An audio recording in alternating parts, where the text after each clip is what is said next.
All right, so supposedly we are streaming right now. So let me just set up a couple of things. And today we're going to be talking about the Canon C70. I posted a video on YouTube 2 days ago, and also I posted some stuff on Instagram and Twitter.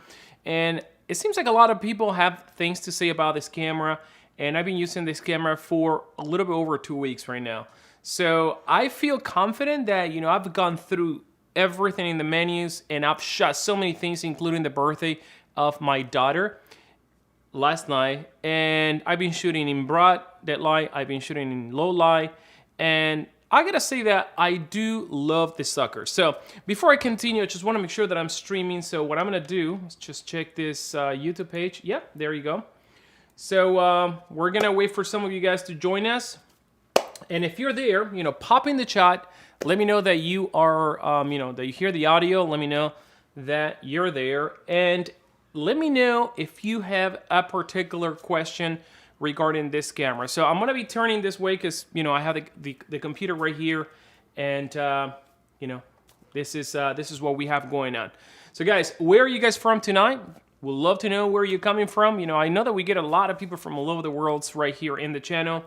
And like I mentioned before, today we're going to start talking about the Canon C70, and this video is going to be a little bit different than what you guys have seen on the internet because I am going to be talking specifically from a DsLR mirrorless shooter that decided to upgrade to this camera. But it's really an upgrade, so this is exactly what we're going to be focusing today in this video.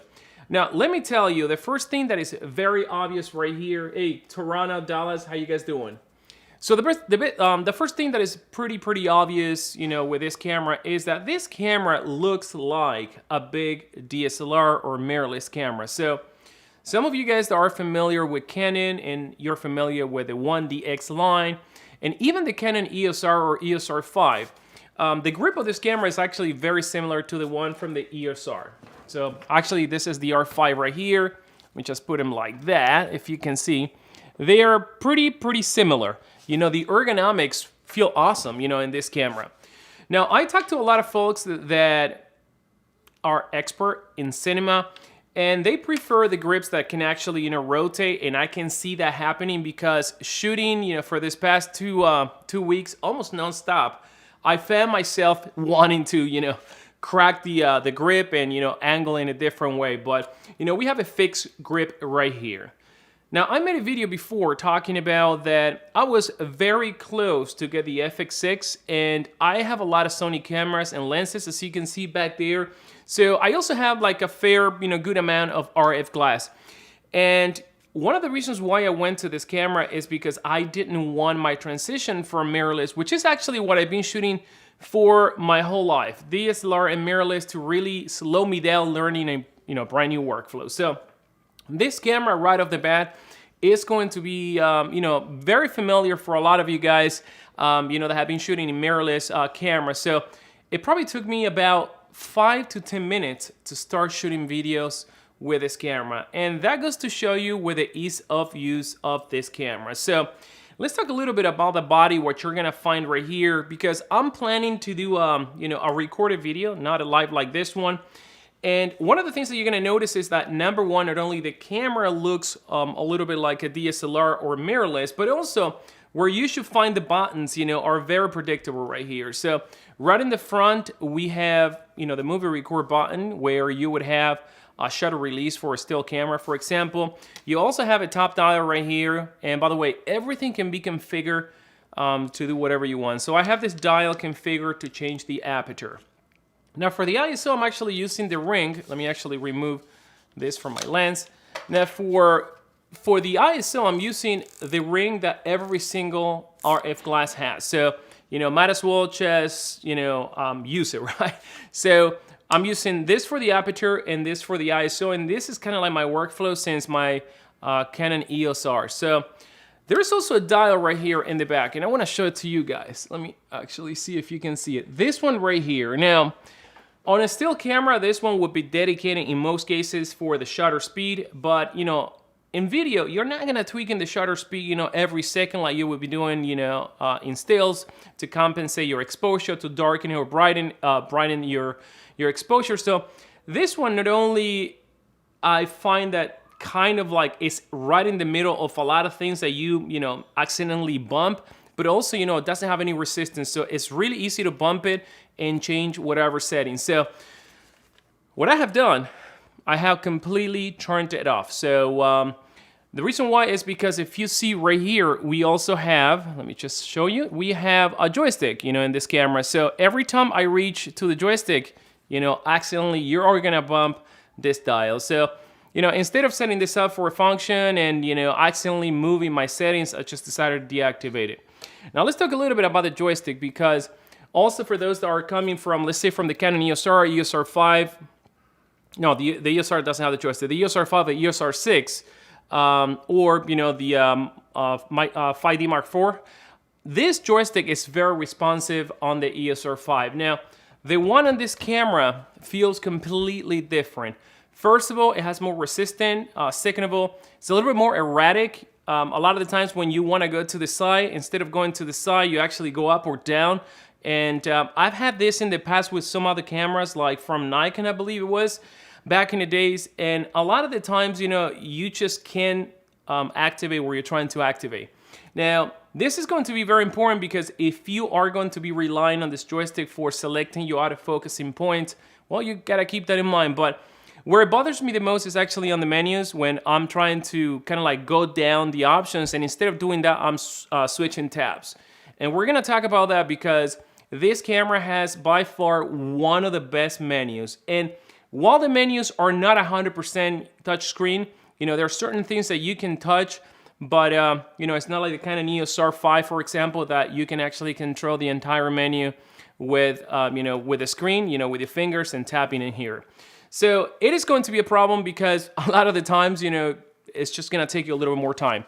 Now, this joystick also has a push-in option, and I have it set up right now for the tracking. So when I push in, I can actually activate tracking and start tracking. We're gonna talk about that in just a moment, because it's not that straightforward like the Canon EOS-R5, where you just simply tap on the screen and tracking enables. So that's that.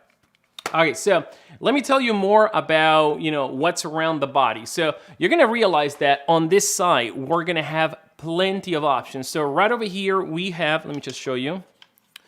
We have a mini XLR at the top. We have a second one right here after.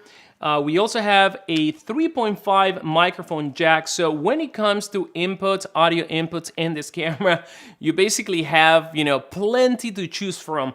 And this one was yet another reason why I decided to go with this camera and not with the FX6, which the FX6 actually has two full-size XLR in the handle of the camera. Now, this camera also has a handle. I have it at the studio, no, don't have it here, but that handle is just a handle, you know, it's a piece of plastic. There is no connectivity or move and record button there, which it would have been really, really nice. But I really appreciate the fact that, you know, I have all the inputs right here on the camera, because it is a camera ergonomically well suited for, you know, running and gunning and hand holding this camera. Now, when it comes to the weight of the camera, like as you can see right now, I have the 15 to 35 millimeters f2.8 RF lens. It's such a, you know, such a sweet, you know, workflow, such a sweet combo, in my opinion. Now, the reason why I have this lens, and this is kind of like the lens that I'm using for most of the things that I'm shooting right now, is because this camera features a super 35 millimeter sensor. So yeah, it's not a full frame sensor, it's a crop sensor. And you know, I feel that with a 15, do the conversion 15 to 1.5 is 20 something. So you are gonna be more zoomed in with the lenses. So if you actually put a 24, it's gonna be more like a 35 millimeters and so on. So because with 15, you still get wide enough in super 35, and in 35, you're almost at 50. You know, I just find this combo to be really ideal for most of the things that I've been shooting. Now, I'm actually using another lens, and that lens is, I don't have it right here. Let me see, it's in the back, no. But it's the actual, the Pancake 50 millimeters, to be honest with you. And I popped the lens, and the lens is, you know, it's very cheap, I believe it's $200. And to be honest with you, it performs really good in this camera. I thought that it was going to, you know, be a focus nightmare, because we're gonna be talking about focus, but it just performed like any of the other RF lenses. So that's actually really good, but because it's a really, really tiny setup. So that's that. Now, we have over here at the top a shoe mount, right? But this one is called shoe mount because it doesn't have connectivity to the camera. So it's simply for, you know, rigging stuff up on the camera.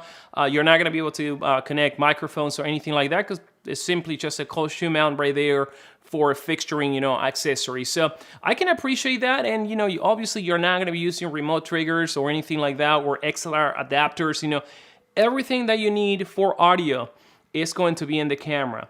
Now, how you control those audio is actually pretty awesome in my opinion where it's located, because you're going to be opening the screen and you're going to find them right over there, and you actually have dedicated control for every single channel for the mini XLR channel. So it also supplies phantom power, so if you're going to be using, you know, a shotgun microphone like this one right here, like a Sennheiser. Which one is this one? Actually, this one will be a really good one. This is the MKH50P48. I love this microphone. Like, I really love this microphone really much. So it's small enough, and, you know, this would be a nice microphone to, you know, put a shock mount right here and use it on top of your camera. So that is that. Now, let's talk about the screen, and for that, I'm going to power it up. So let me just actually grab a battery. And the battery that I'm going to be using is the BP830, which is the one that comes on the camera. There's also a BP60, and I believe there is a BP90, which sticks out this far, but this one is far enough, you know, good enough. It gives you at about 3 hours, 2.5 hours, depending, you know, how bright your screen runs and, you know, how much you're going to be using the screen. Now, let's power up the camera, because this is another thing that I like, and I feel that it's an upgrade over, you know, any of the Canon mirrorless camera. And actually, let me show you. The power button is always in the opposite side, right there, as all the other buttons and the grip. So I find that a lot of the times, you know, being a solo shooter, kind of like inconvenient. And I mean, being picky, right? Because, I mean, it's not a big deal just to reach with the other hand. But a lot of the times, if you're doing something with this hand, or if you're holding the microphone or something, you know, to actually switch with another hand, it could be, you know, a little bit of a hustle. So right here with the same hand that you control your on and off, your record and all that stuff, you can actually turn the camera like so. Now, the other great feature about this on-off switch is that you can also go one step forward or further, and you lock all the settings, meaning that you're not going to be able to tweak anything by spinning, you know, any wheels, touching buttons. It completely locks up. And also in the menus, you can select, you know, what you want to lock up when you activate that mode. You know, you can lock up the entire camera, so you leave it right there. If anyone comes and touch, nothing is going to happen. Or you can lock up certain settings and liberate other, you know, settings that you may want to change. So I found that really nice, because that's one of the issues that a lot of the times, you know, with my mirrorless cameras have. And yes, while some cameras, you know, allow you to configure that through buttons and stuff like that, this one is actually built in right in the on-off button. In my opinion, I think is awesome. I believe some of the other Canon cameras also, you know, have that feature, but this is my very first mirrorless camera, and this is the reason why I decided to do this video, because I've been shooting with mirrorless and DSLRs before, you know, for the longest, and before that with tape cameras, VHS, and the whole 9 yards. So for being my very first cinema camera, I'm actually really happy, because it is very easy to use. So let's talk about some more things. You know, one of the things that you're also going to notice is that if your thing is configuring the experience to see your liking by configuring different buttons, well, this camera has buttons all over the body. So let's actually take a look at a couple of the buttons right here that we have on the side. And as you can see, there are just a bunch of them.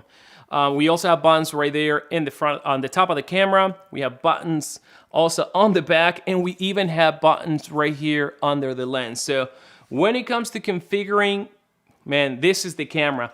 Now, let me actually tell you about some of these buttons, because they all come, most of them, they come pre-configured, you know, with options that you can remap if you want.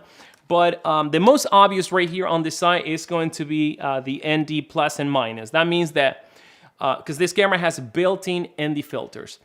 And we're going to talk about that actually right now. Now, you know, before I would actually use variable ND filters attached to my lenses. And, you know, if I have lenses that had different threading, or, you know, or I have several lenses that I needed to swap, you know, a lot of the times I would have to kind of like chase for the ND filters, so the step-up rings, or, you know, unscrew and screw the ND filter in another lens and then pop the lens, which, you know, in my opinion, a lot of the time that's kind of like an inconvenience, you know, especially when you're running and gunning and, you know, you're going crazy, you know, trying to get stuff done. Now, right here in this camera, all you can do is just simply, you know, hit plus, and you're gonna increment your ND, your neutral density, by 2 stops, you know, and minus obviously decreases it. And it also round robin. So it goes from nothing to 2 stops, 4 stops, 6 stop, and I believe, yeah, is that it? Let me see, actually. Because it's 10 stop, let me see. 1, 2 stop, 4 stops. Yeah, 6 stops, 6 stops. And you also have an extended mode that actually gives you up to 10 stops. So you actually have to activate it from the menu. That's why I wanted to check if I have it activated or not. But once you have it activated, it kind of rounds robin and it goes back to nothing, and then 2 stops, you know, 4 stops, 6 stops, 8 and 10 stops if you have the extended ND, which I recommend that you guys do it, you know, especially if you're gonna be shooting wide open with a lens, and you know, you want to make sure that, you know, you're covered.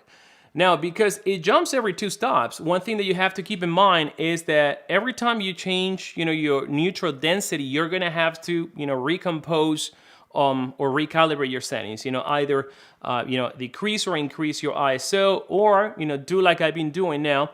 I'm actually attaching a Polar Pro ND filter. I use the Peter McKinnon 2 to 7, I believe it is, 2 to 7 or 2 to 6, whatever it is. And what I do is I actually compensate with the ND in the lens, right? And this is gonna allow you to kind of like, you know, change the settings without messing around with dials, anything like that. And in my opinion, it's a much better workflow than, you know, tweaking ISO and stuff like that, especially if you wanna work in your native ISO, which this camera starts at 800 ISO. So this is something that you have to keep in mind. Yeah, so guys, type all the messages that you may have.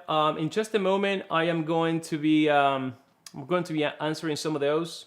So think about what you want to ask me about this camera, and yeah, we'll be ready. Alrighty. So I have the camera on right now. Actually, let me go and turn on the AC because it's really hot in here. I'll be right back.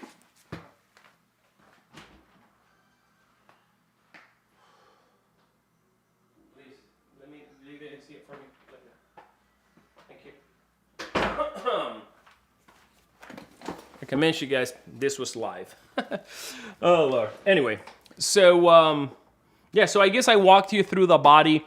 Now let's talk about, you know, a couple of the things that I've been having issues with, because to be honest with you, there's not a lot of bad things to say about this camera. It's actually great. The image quality is great, and, you know, I have a video coming up. I'm putting more miles in the camera. I just want to make a really good video. I'm very convinced on what I'm saying, but so far, the image quality of this camera is actually outstanding. You know, I would compare it and put it in the same level at the Sony a7S III. Although the Sony a7S III, of course, a little bit better in low light situations. Now, this one is no slouch because this camera has the 4K DJI sensor, the dual gain output, and basically what it does is every pixel takes double reading, you know, of the highlights and shadow, and it does some weird magic right there, you know, to give you lower noise in the shadows, and give you also, you know, more recoverability in the highlights or something like that. So it does some stuff like that. All I know is that I expose right, you know, right up to 0, and I get a really good image. But I also feel, because a lot of people are saying that, you know, with S-Log2 and S-Log3, you should expose in the middle. A lot of the times, you know, I feel that you have to break that rule, you know, especially, you know, depending in the high dynamic range condition that you're going to be shooting. You know, a lot of the times I feel that I have to overexpose a little bit more, you know, go maybe 1 step over, and a lot of times, you know, I may even go less. So, and I think that this is where most people are finding, are hitting the head against the wall, because I don't think that, you know, the rule applies, you know, for all situations. So feel free to break the rule and feel free to experiment with the camera. So what I've done is, like, the first week that I got this camera, I just was shooting whatever, you know, came up to my mind. Hey, let me try shooting in the darkness. Let me try shooting super bright conditions. So I actually put this camera in many situations that I know I'm gonna come across, and I tweaked settings, and I reviewed them on the laptop, and I went back and shot them in a different way. And it really taught me, you know, where the weaknesses of this camera and the strengths are. Not actually weaknesses, but, you know, where the best parameters for this camera are. That's a good way to put it. And that's actually gonna help you guys out, because I've been watching a lot of reviews in YouTube, and I've been very careful and not to, come and do a review very soon without actually putting several hours in the camera. But I feel there are a lot of people, they hear from other YouTubers that, they're exposing right in the middle, and then they're commenting, oh no, but I have a problem in the shadows. I've been getting noise, I've been getting all that stuff. And again, you really have to experience and experiment with the camera in order to find out what works best for you. But the main weakness that I found with this camera is the autofocus performance. And I wish I could actually show you right now, but this is going to be coming up in my video. That the autofocus performance of this camera is nowhere near the Canon EOS R5, if you understand what I'm saying. The auto performance of this guy right here, the Canon EOS R5, is flawless. Just like any autofocus from Sony, this camera that is filming me right now is the Sony a6600, which it has a rock solid autofocus. So, if you're coming from mirrorless and you have been relying on autofocus because you just love to trust the camera and your workflow has surrounded you trusting the camera, well, with this camera, things are going to be a lot different. And I've been talking to guys that own the C300 and a friend that has the C200, and they're telling me that the autofocus of those cameras is pretty good. Also, they say that it's not the same as the autofocus of mirrorless cameras or DSLR, but it is rock solid. Well, in this camera, the autofocus is actually, in my opinion, unreliable, okay? And when I say unreliable, I'm not saying that the camera is not gonna focus, but it is going to be challenging in several situations. Now, I've done a video in YouTube, kind of like illustrating a worst case scenario, and this camera is gonna have a problem when you're shooting with not optimal low light and you have to crank up your ISO. And when I'm talking about cranking up the ISO, I'm talking about going maybe 3200 ISO, and you're gonna start having problems there. So I was filming my daughter's birthday, and it was pretty lit. I was shooting with a fast lens with a 50mm. Then I changed to the 35mm f2.8, and I was shooting, the kids, and I was shooting people like not so far, not so close, and it would actually lock on the face, but then go back, hunt to the background and go back to the face and pulsate and do a lot of that stuff. And it was kind of like right in line with what I showed in my last video, because I filmed that video, like 2-3 days ago, and I shot my daughter's birthday last night. So you're gonna find the camera like hunting and all that stuff. And I ended up shooting the birthday with focus peaking and manual focus, and then I had no problem, obviously. But it is not a camera that you're gonna use for fast tracking action. That's one thing. And number one thing is that to actually start tracking, you have to enable it. It's not like the Canon EOS R5 where you tap on the screen and you can start tracking an object. Also, the tracking is less responsive as well than on a mirrorless camera. And the other thing is that you only have 80% of the sensor with focusing points or tracking points. So if you have an element passing by on the screen and you want to tap or lock it almost on the edge, it's just not going to happen. So you're going to have to take in consideration that it's only in the center on the screen, like 80% of the sensor that you're going to be able to get, that tracking and autofocusing. Now, other than that, I mean, the camera hasn't given me any problem, and I just love it, but because once again, a lot of us guys, we're coming from mirrorless camera. We're used to, good autofocusing system, especially if you're coming from Sony or Canon. And when I'm talking about good autofocusing system, I'm talking about cameras like the 80D, a crop sensor camera, DSLR, that I shot many videos in the past with that camera, which has a rock solid autofocus. So forget about that. Now, the other thing that you're not going to have in this camera is going to be eye tracking. So this camera doesn't have eye autofocus. It has only face detection. So it locks the box in the head, and that's about it. And once again, a lot of the times I found in videos that it locks the face, but the face is actually out of focus. And even though it recognizes it, and this happens especially when shooting with fast lenses. So this happened with the 35 and the 50mm that I mentioned before, and also with the 50 f1.2. You know, I had some situations where it was tracking the face, but the eyes were blurry because I was like very, you know, very open wide in the lens, f1.2. Yes, I understand. I shouldn't be stepping that lens, you know, so wide, but hey, you know, we have, you know, we have that capability. We pay for that. We want the shallow depth of field, right? So you're gonna have to, you know, you're gonna have to keep that in mind. If you're gonna be shooting with a fast lens, obviously, you know, if you're shooting someone very close to you, you're gonna have to like narrow down that aperture because you're gonna have some issues. And again, this is very prominent and it's common also, you know, in still cameras, right?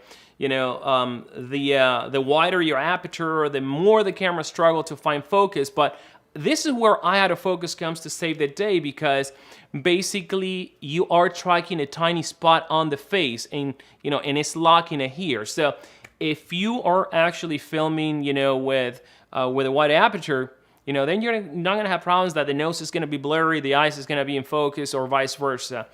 And this is something that, you know, there's no way to control here. Now, the other thing that I wish this camera had, and again, it has to do with autofocus, is that, you know, in a camera, you usually have different type of focusing points to focus with, right? Now, in this camera, you're only gonna have two. You're gonna have a large and a small focusing point, and that's it. And the small is actually not a dot, right? Like you would have in a Canon EOS R5 or a Sony camera, right? It's actually big, you know, and it's not as small as I want it to be because if at least I would have had the opportunity to have an even smaller point, then I could actually move a focusing point, tiny one in the eye, and try to track, you know, that way. But that's not an option in this camera. So you're gonna have to keep that in mind, guys, if you really wanna keep really, really sharp images. So my consideration, my suggestion for this camera is that you really test it and super test it before committing to a job, for example, because I did shot a small commercial for Instagram, and yes, I had a lot of problems, but not because of the camera. I had a lot of problems because I was trying to apply, you know, the workflow that I use for my other cameras, you know, into this little beast right here. And again, this is the different monster guy. I've heard that with cinema cameras, you know, that's something that you have to keep in mind, and also because it emulates, you know, the racking focus of a human being. You know, you're not gonna get that snappy focusing performance that actually I don't like it. You know, I don't like when the focus changes from one area to the other. It just looks super unnatural. But still, a lot of people are saying that the transition between objects with this camera is not better than the C200, for example. And there is a guy that I watched the video, I actually sent him a message, he replied back to me, and he was actually pointing that out, and, you know, I agree with him. The transition is not smooth from an object to an object. So, for example, if, you know, that little hand right there. So, if, you know, if you tap to focus on my face and then tap to focus that, it's not going to be that nice cross focus tracking. It's going to be like, like that, right? And although you have a lot of ways to control that from the menu, because you have tons of options to control your focusing point, I think that is nowhere near where some of the other cinema cameras are. And again, I haven't used other cinema cameras. This is what people are saying about other cinema cameras, but it's nowhere near where, you know, for example, the Sony the Sony A7C, where you can actually adjust the focus to be really nice and really smooth, or the C200, which I've seen it working. It's just really nice transition. It's just not gonna happen with this camera. So what I think is that Canon is going to be releasing firmware updates to address some of these issues, because it would have been a waste of an opportunity not to do so, and especially because it doesn't perform better in focusing, you know, when you compare it to the C200, and we're talking about a camera that's way older than this one. So I'm assuming that Canon is going to have, you know, several firmware updates to address, you know, a lot of the things. You know, hopefully they're going to give us more focusing modes to choose from. You know, I hope that they also fix a couple of things in the menu. The menu is actually very simple, and in my opinion, it's one of the best menus by Sony. So guys, again, if you have any questions, type them right here in the comments. I would love to, you know, ask anything that you have, you know, in your head regarding this camera. But do I regret buying this camera? no, I don't regret buying this camera. Now, the only thing that I wish is that this camera was full frame. And the reason being is because I have invested in RF, because of my full frame still cameras like the EOS R, which I sold the other day, and the Canon EOS R5, and you want to take advantage of that shallow depth of field, the focal length, and so on. And it's kind of weird that they actually did this camera Super 35 rather than full frame, but at the same time, I understand, imagine releasing this camera full frame for $6,000, $5,500 when the C500 costs $16,000 or more. So I know where they're coming from, but there are words that the C90, which is the camera that has been rumored, is going to be that camera. It's going to be a full frame RF body.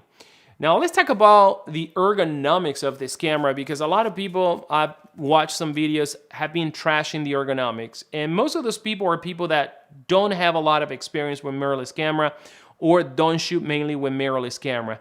And yes, I can understand this camera now being kind of like not your cup of tea if you are, a cinematographer that shoots with big cinema cameras. Most cinema cameras, they're boxy, they're meant to be modular. And it's what it works for those, for cinematographers. But in my opinion, all the things that I do are things that require me moving quick. A lot of the time it's me and someone else. I don't have a huge crew. I don't have those huge budgets yet for video work. But, for someone that has been doing a lot of work, with mirrorless cameras or DSLRs, this is going to be kind of like a seamless transition, and you're going to be shooting up and running in no time, especially if you're coming from Canon. Now, would I still recommend this camera with the focusing problems that I just mentioned? Well, again, it's a problem for me, but it's a problem that I know how to work around it and get it to work. And there are so many upsides, in this camera that I think that yes, I would get this camera anyway. I would get this camera anyway because A, I think that Canon is going to address that. B, change the way that you do things, right? A little bit for the better. Most cinema cameras are kind of like meant to be used with manual focus. Experiment. Get better at that. Get better at manual focus, and this is what I'm doing. And actually, I'm enjoying it. Especially with this lenses that has such a smooth, focusing ring. And even zoom ring, I feel like I can rack focus, so good with this lens. It's so smooth, and the focusing ring. So, something for you to practice. Like I mentioned before, I finished the entire shoot, manual focus with focus peaking, and, after 5 minutes, it was like second nature. Like, how does my finger or hand knows how to move? It's just, it's second nature after a while. So, I would recommend it. Now, some people are asking me, what would you use this camera for? And the answer is, I would use this camera for everything, This is a camera that you can use it for, a professional production, commercial. I've been doing those with Sony cameras before, Canon even further before. It's also a great camera if you're going to be doing YouTube videos like this one and you just want the best image quality possible, right? This camera is going to deliver. Remember, we don't have any overheating issues here. The camera doesn't even get warm. It has fans inside. It has a battery that's going to give you 3 hours. So it's a great camera. It's a camera that's going to be great, for example, for interviews. Interviews, usually you're not going to have people moving around. So focusing is not going to be a problem, with this camera. And also because you have so many inputs. If you're in an interview with two guys, you just plug them in via XLR, and you could do that. And you could even plug more microphones in here. So it's a camera for everyone. And I think that for $5,500 probably is one of the best deals out there because it's very powerful. Now, the other thing is that this camera only uses SD cards. That's it. And I wish that the Canon EOS R5 had SD cards rather than the CF Express, Type B card that is very expensive. So this camera recommends to use the V90 SD cards, which can be very expensive depending on which brand you get. If you get the Sony tough cards, 128, I believe, costs you like $400, or the 256, whatever, or $500. But I'm using, the ones that I'm using are, if I'm not mistaken, let me just check, forgot. The Lexar. You know, I had problems with Lexar before, but I'm using Lexar and ProGrade. Those cards haven't failed on me, and I even was able to record with a V60. And with a V60, what's going to happen is going to give you a warning, and especially when you're shooting 120 frames per second, because you know it requires the V90 for that. But I managed to actually film 120 frames per second, 4K. 10-bit, you know, all eye with no problem, no interruptions. So I don't know if they're saying there because at some point, if you know the system is overloaded, you can get a failure. But V60, you know, worked for me, and actually I have a V60 and a V90. Now, one of the great things about this camera is, let me show you, that I like a lot, is that you can actually swap the media right here, and I can tap this button and go and record in car B, or tap again and record in car A. That is actually awesome, guys, that you can do that by simply tapping on a button, because you could actually send all your, you know, 30 frames per second video to one car and the 120 to another car. And that's what I have right now. For my 30 frames per second, I send everything to the V60. And for my 120, even though I can record with the V60 car, I send it to the other car. And I can do that, you know, on demand, you know. So if I'm shooting, running and gunning, I'm like, oh, this is a good, you know, time to shoot in 120, I switch, and that way, you know, I know where all my videos are. So that's actually really, really good. Also, you have a dedicated media button right here at the top. So one of the things that I like is that with this hand, you can basically operate the entire camera. You know, you can review your footage by simply, boom, pressing the button right there at the top. It's not over here like on most mirrorless camera, and so on. Now, one thing that this camera doesn't have, or I couldn't figure it out, is a way to transfer video to the computer directly, other than the FTP setup and so that I tried, and it was a little bit cumbersome. I never used that. But it would have been nice that you can actually plug the camera via USB-C, because it has a USB-C right here, and you could actually, you know, dump the footage on the computer. Now, the other thing that I couldn't get to work, and let me actually try it right now. Let me see. Can you charge the camera via USB-C? So see, let me just turn it off. Let me see.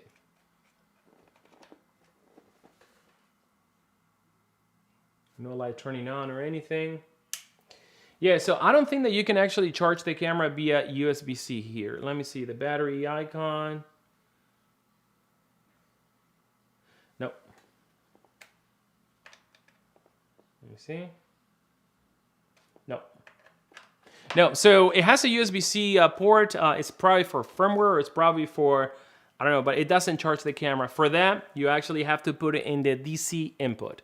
And I can understand, probably this camera sucks, you know, power like a mofo, and, you know, 5 volts is not gonna cut it, or whatever, you know, that supply. So you're gonna have to use that jack. And that's actually a good thing, because if you're gonna be using the camera on a tripod, you know, for your channel, for whatever, you know, just plug it in, you know, don't even waste your time with battery life. Now, this screen is actually good. It's actually bigger than the one of the Canon EOS R5. Let me actually put them together so you can see. Let me turn this on. I wish I had the overhead camera, but I'm here at my house. So as you can see, it's a little bit wider, you know, than the one on the Canon EOS R5. Yep, it's a little bit wider, a little bit bigger, but it's actually bright enough, but not as bright as I want it to be.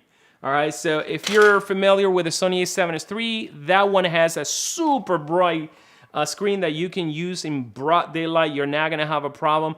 I did have problems that even though I cranked up the brightness of the screen from the menu, wasn't good enough. But I guess if you're gonna be shooting, you know, in the outdoors, you're probably gonna be hooking up a monitor and just be done with that. So I wish the screen was a little bit brighter, because I like at times just to go as compact as possible. And this is what I brought, you know, this weekend, because we actually took a little trip to celebrate my daughter's birthday. And I just brought this camera, you know, and yes, a lot of the times I was like, oh, let me see, or, you know, there's not a comfortable way of putting a lens hood here, and no lens hood, a screen hood neither to, oh, hold on. Bless you to me. But you know, it's bright enough for most situations. So yeah. All right, let me actually read this chat and see what we have right there. So we got Claudio Desideri, hello Gaston, singer, Toronto, Canada, Dallas, Mavin Vera, fan from Malaysia, Sunny user. What's happening, Malaysia? We have under the Needle Chris. What's up, Chris? Jasmine says hello from New York City. Dimple Poji, good morning, everyone. Where are you from? That is so early over there. Okay, so Naveen Vera says, are the dials small or does it look small on a really large body? Yeah, good question. Actually, the top dial looks normal, but this little back dial does look small, and it is small. This one. But like I mentioned before, to me the dial is a little bit useless because it's in the middle of the joystick. So anytime you do something, you're gonna bump into a dial. I don't know why they put it there.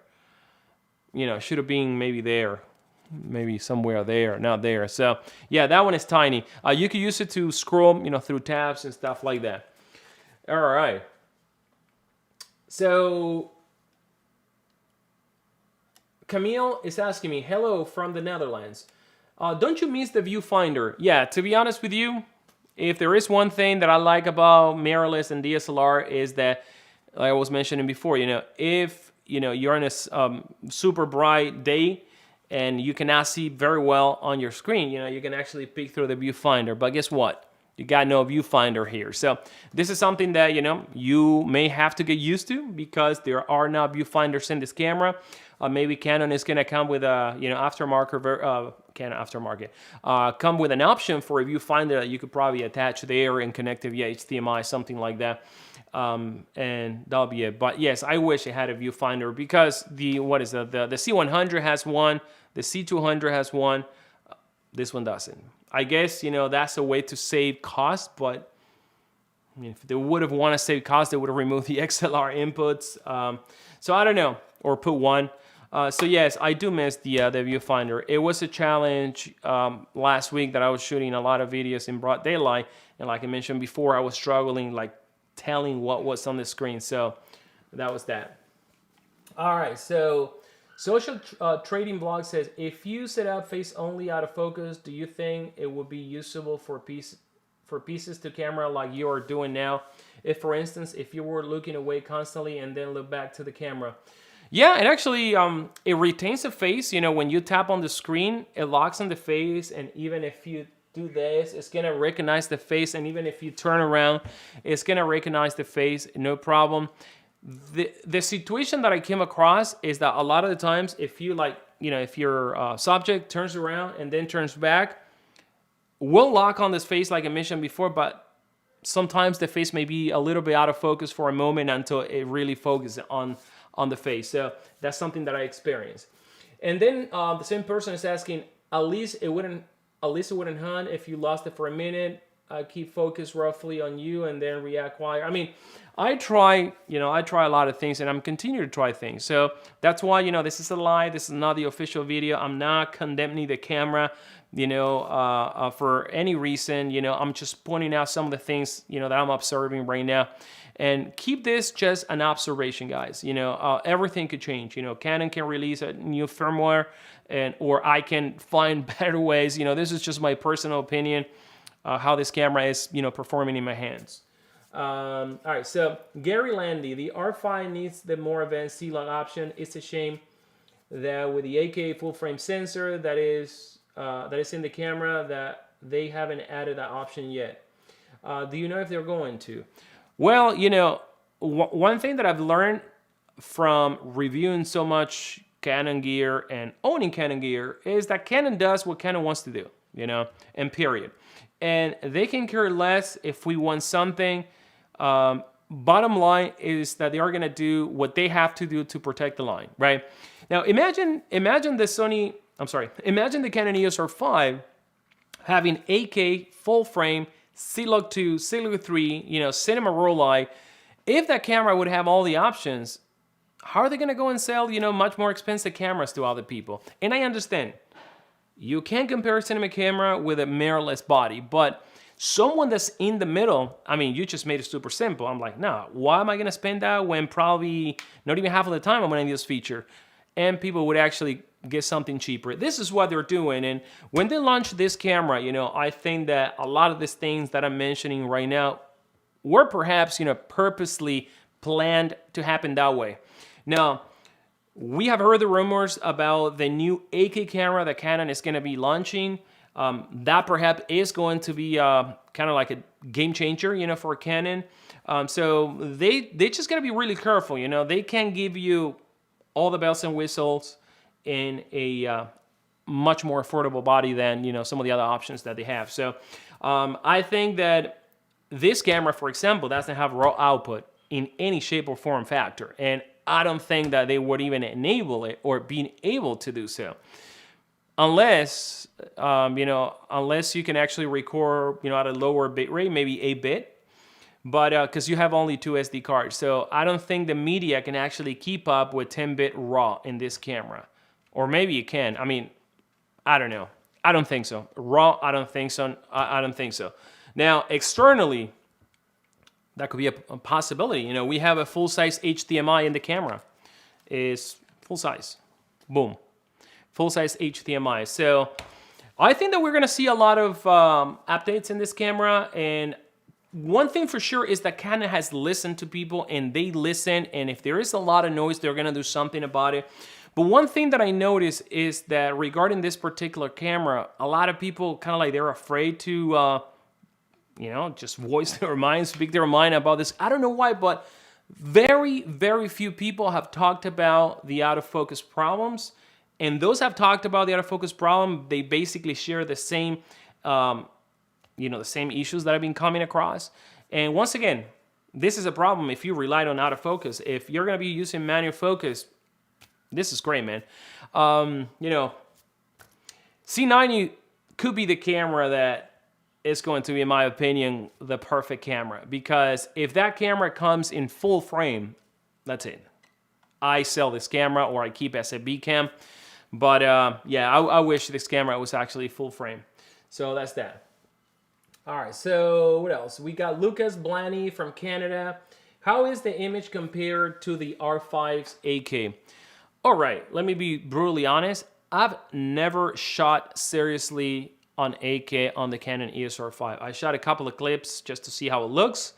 And you all know how it goes, editing those on the computer. But the image quality, to be honest with you, once you watch it on a screen like my iMac Pro, for example, I don't see a lot of difference. I don't see that, oh, wow, man, Yes, there's a difference, but the untrained eye will not be able to tell the difference, to be honest with you. And Mati Lapoya, actually, he did a video comparing 4K and 8K, and you couldn't even tell. Obviously, going through the YouTube compression and the whole 9 yard, that compresses the image a lot, but I don't have a need for 8K yet, and people say, yeah, you can recompose. I mean, I just compose and recompose, with my lens, with my zoom lens. That's the reason why I like to use, fast zoom lenses like the 15 to 35, 24 to 70. But all I can tell you is that the 4K image coming out of this camera, it's great. Now let's talk about dynamic range, because this is where this camera really shines. Now this camera is said to have 16 stop of dynamic range plus. And the Sony a7S III is said to have 15, but maybe 13 point something usable. Now, I actually was comparing videos shot with this camera, in C-Log 2 and C-Log 3, and the Sony a7S III. And to be honest with you, if this one has 16 stop, then the Sony a7S III has 16 stop. And then the Sony a7S III has about 13.5 stops.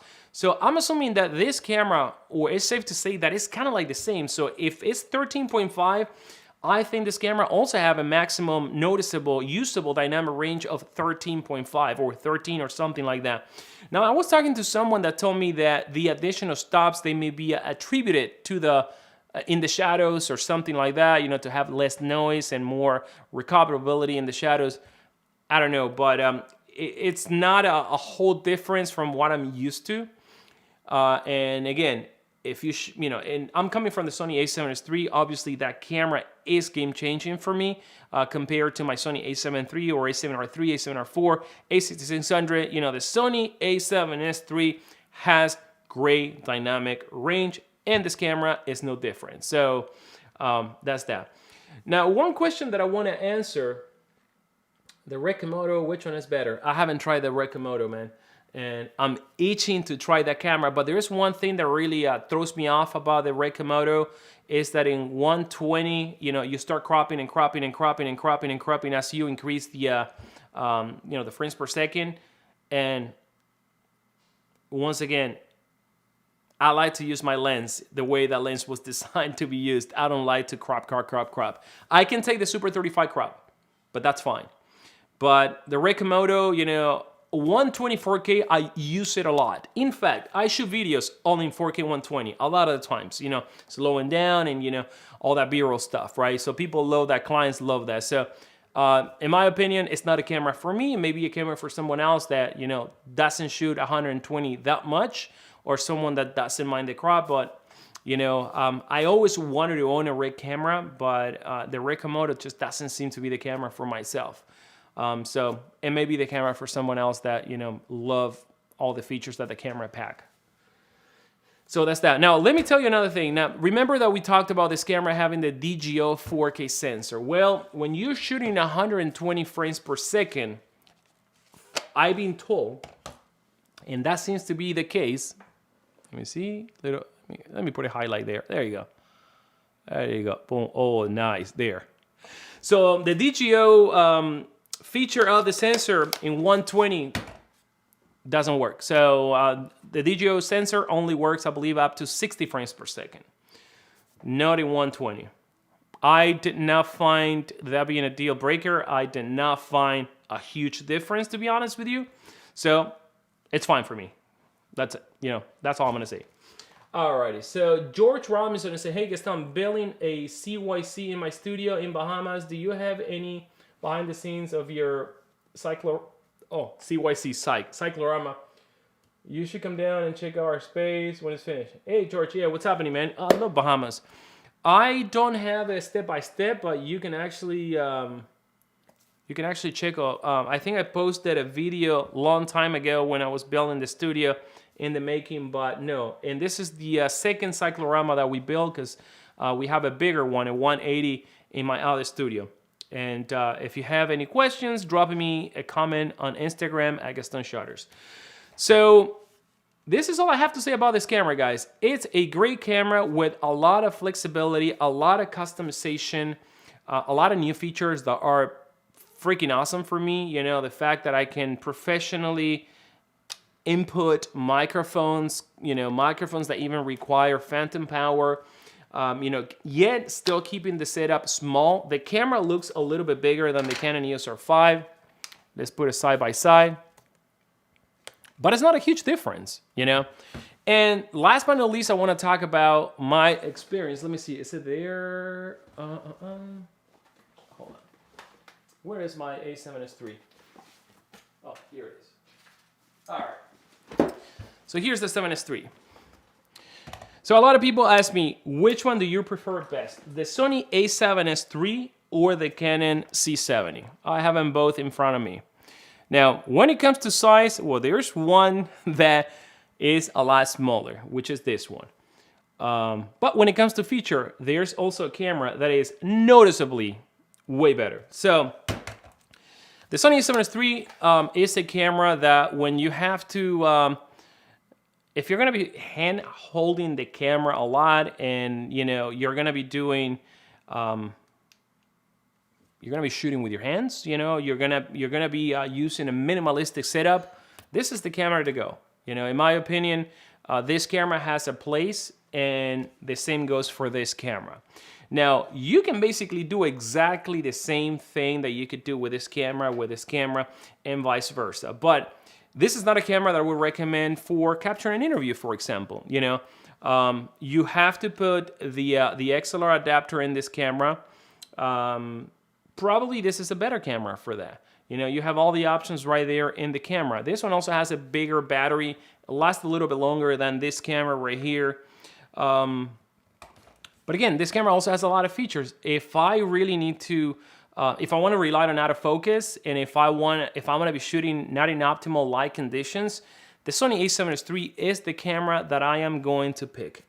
And why get both cameras and know why stay with one? Well, like I said, you know, some of you guys know I run a creative agency, so our problem is that we don't have enough cameras. Still, we don't have enough cameras. A lot of the times, you know, we have to do multiple takes. And one of the things that I found about C-Log 2 and C-Log 3 versus S-Log 2 and S-Log 3, I find it really easy to match. I don't have a problem matching, you know, different cameras, color profiles.